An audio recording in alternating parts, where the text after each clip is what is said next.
This 4-volt SKIL screwdriver, which went on sale at Canadian Tire, so I went to purchase one.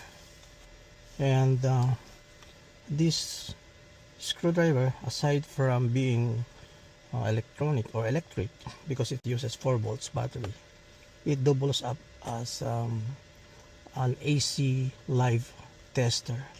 So let me open the box and see what's inside.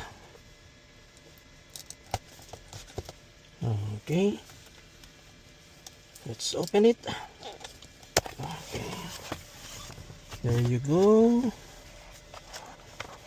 So this is the screwdriver.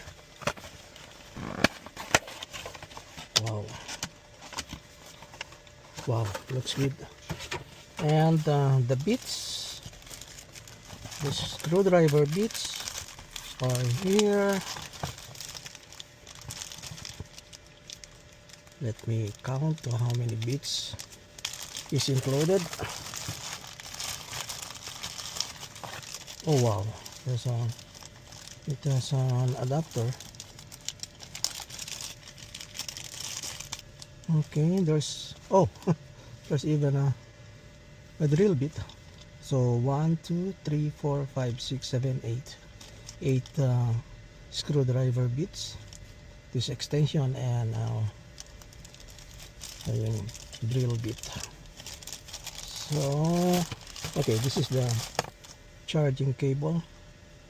It is the old USB. Okay, so I press the manual here.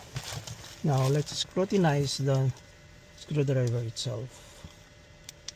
So this one, how can I check for the AC, live AC? Let me use my power station. How can it detect? Shall I press this one? Oh yes, it's working. There you go. Good. There you go. Oh, good. Nice one. Nice buy. Okie dokie.